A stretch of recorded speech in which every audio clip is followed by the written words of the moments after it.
The Starside Prophecy by Tirri.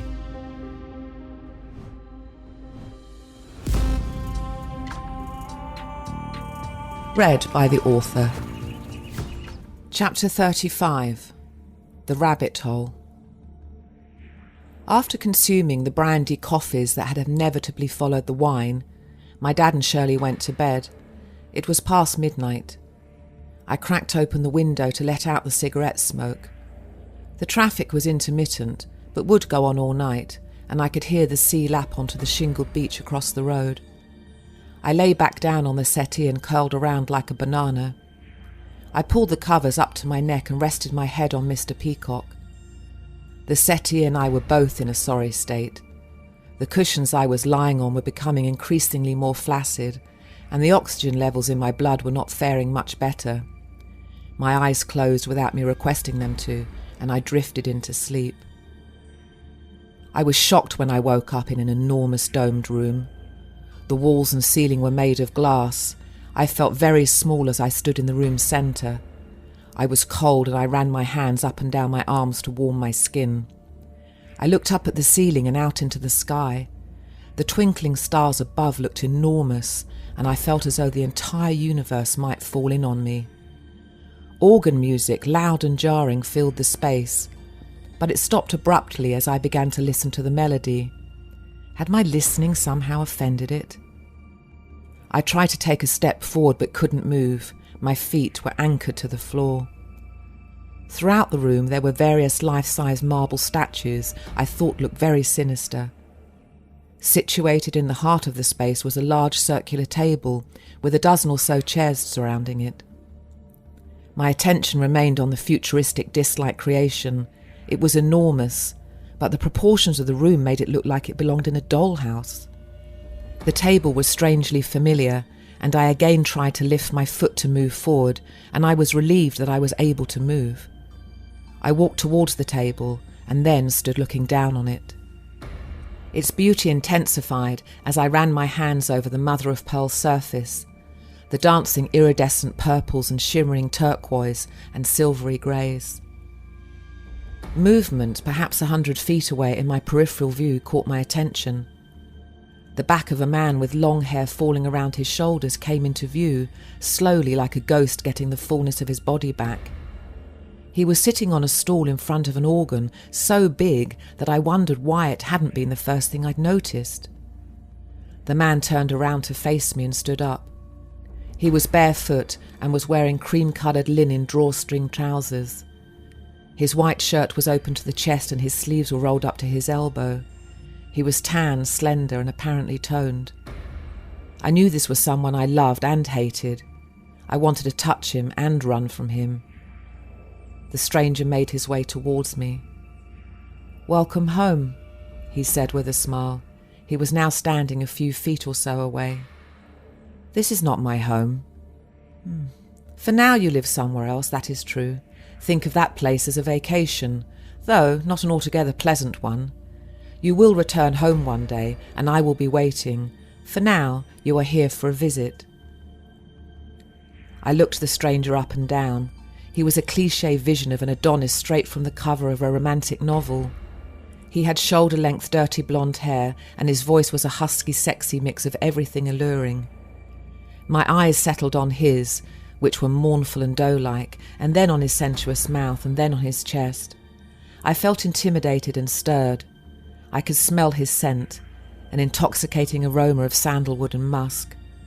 I closed my eyes to breathe in as if the smell would release the answer to his identity. "Who are you?" I demanded, my guard up, my voice strident.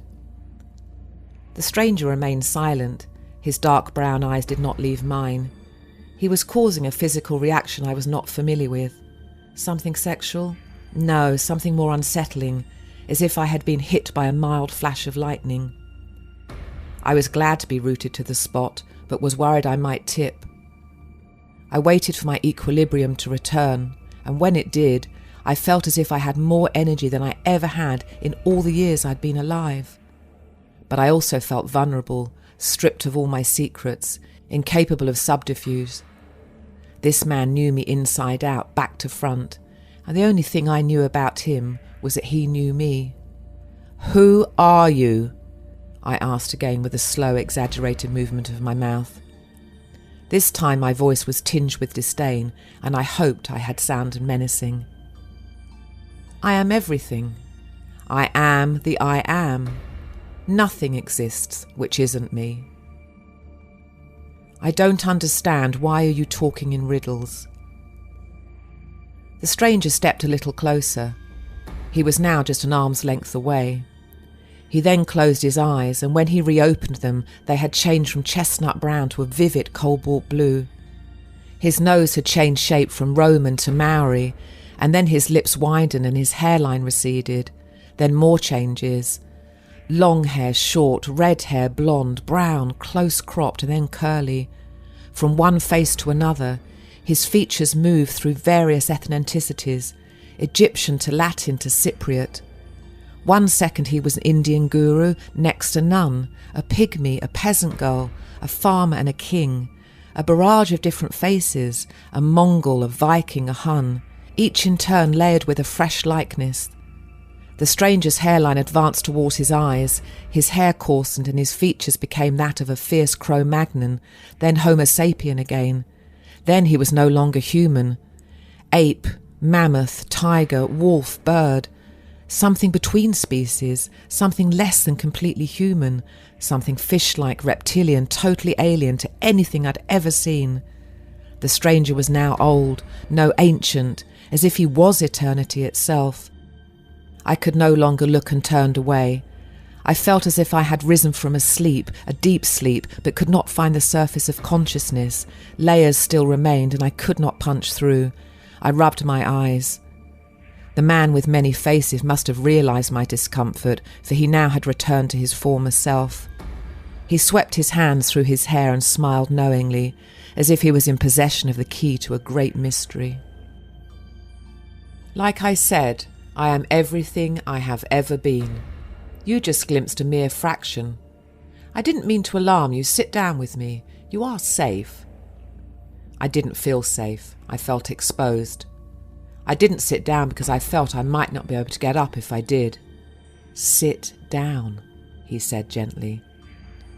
I did as I was told, but not to please him. My legs had suddenly turned to jelly, and I knew that if I didn't sit, I would fall. The stranger sat down on the chair next to me, and in front of us a small tray materialised. The only object on it was a very ornate goblet. He handed me the drink, and reluctantly I took a sip of the milky liquid, and then eagerly I took another sip without any reluctance whatsoever.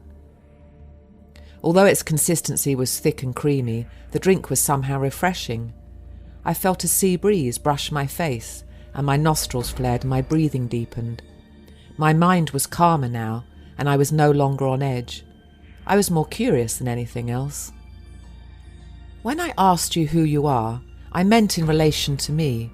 You are familiar, but I cannot place you." The stranger leaned forward and cupped his hands around my jaw. A shiver went through me and I tensed. "I am all things to all people, including and especially you." "You didn't answer my question. Who are you in relation to me?" "You do not possess the capacity to accurately and fully understand the answer to that question." "Are you patronising me?" I was smiling, no longer intimidated, mostly amused. "Not at all. I would not dream of doing that." "Dream? Do you dream?" "All the time. A dream always precedes a thought." Before I had a chance to respond, the stranger said, "I would like to take you on a journey."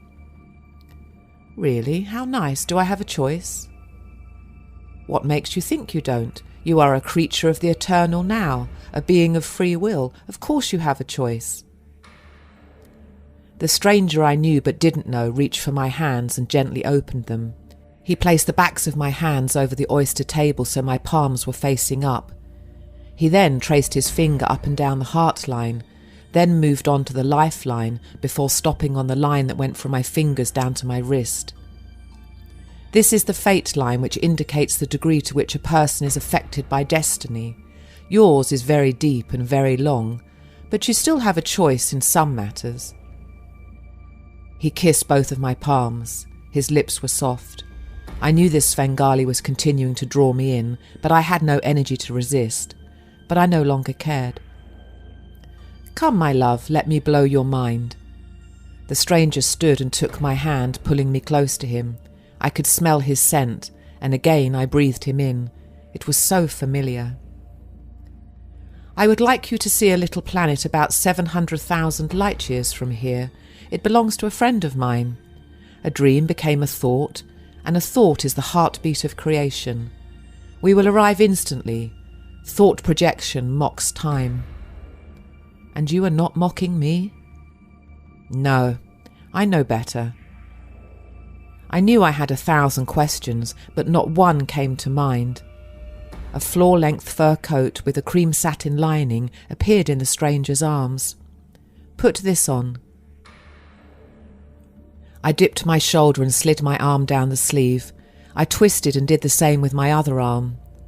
The stranger pulled the coat across my chest and fastened all the buttons as if I was a 3-year-old child. Ready? I nodded and closed my eyes. I felt like I was Alice about to leap down a giant rabbit hole and anticipated a dark and turbulent journey. From the way the stranger held my hand, I expected to feel unsteady. I set my feet apart to help me balance. I felt a rushing of air, and then I was hurtling at speeds I could not fathom, but the journey was somehow gentle.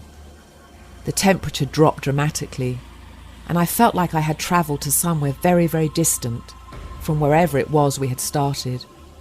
I opened my eyes. This is Sepphoris, the stranger informed me. I have increased our vibratory frequency to make us invisible. There are billions of other planets like this, most teeming with life, some highly advanced, and some of which are prehistoric, all brought into being by my extended family. The air was intensely cold. We were standing on a hill maybe 1,000 feet high. The atmosphere was tinged with an orange glow, as if I was looking through the lens of a heavily tinted pair of sunglasses. We had a good view of the barren valley below, and I surveyed my surroundings until my eyes rested on a cluster of creatures sitting around a campfire. They were human-like but smaller, their facial features bovine. They did not appear to be wearing any clothes, and their movements were exceptionally sluggish, as if they existed in a permanent state of slow motion. The stranger had not let go of my hand. He laughed as if he had read my mind. Yes, the pace on this planet is rather leisurely. What is this place? Just another environmentally precise planet that hosts a particular form of sentient energy. We have travelled hundreds of thousands of light years in less time than it would take for you to flick your cigarette ash. The creatures here are very affectionate amongst themselves, but would savage us if they got the chance. They are exceptionally fast when they smell food, but like the older reptiles of Earth, exertion takes a while to recover from. How do you know I smoke? There's nothing I don't know. I didn't respond and turned back to look at the creatures below. Will they become human? No. Oh. Look up there in the distance, said the stranger, pointing. That little cluster also belongs to a friend of mine. I looked into the sky. A planet the size of Earth was easy to make out, the line of trailing moons which seemed to recede into oblivion less so. Is that home to someone? Of course. Who? An ancient and technologically sophisticated civilization, a model for what Earth will one day become. Its habitants, who are explorers, seldom receive visitors of a lower vibratory field. They look a little odd compared to us, small and grey and with large heads, but they are very friendly in a reserved sort of way. They know we are here. Would you like to meet one of your brothers? I already have a brother.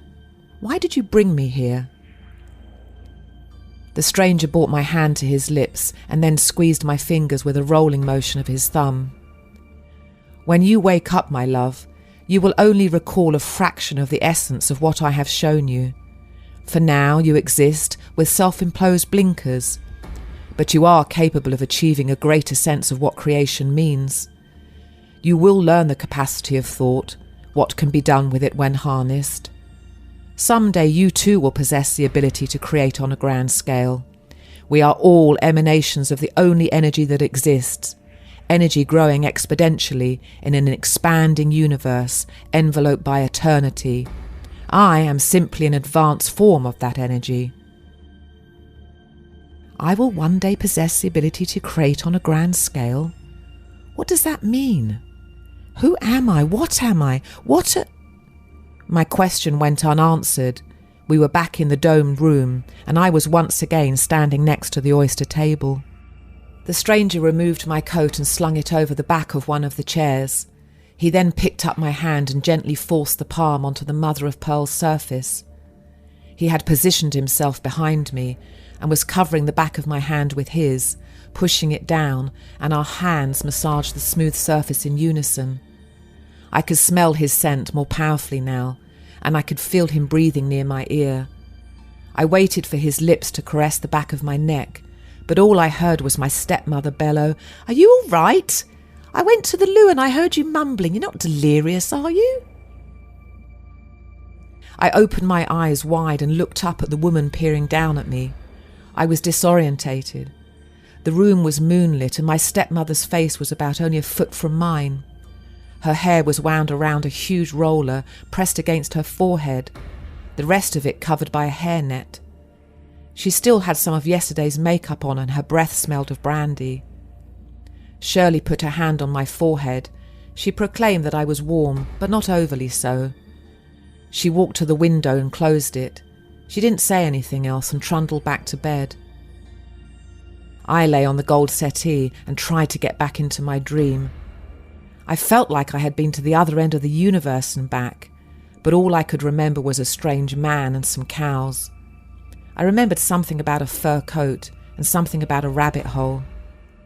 I rubbed my eyes, and the longer I remained awake, the further out of reach my dream became until it completely receded.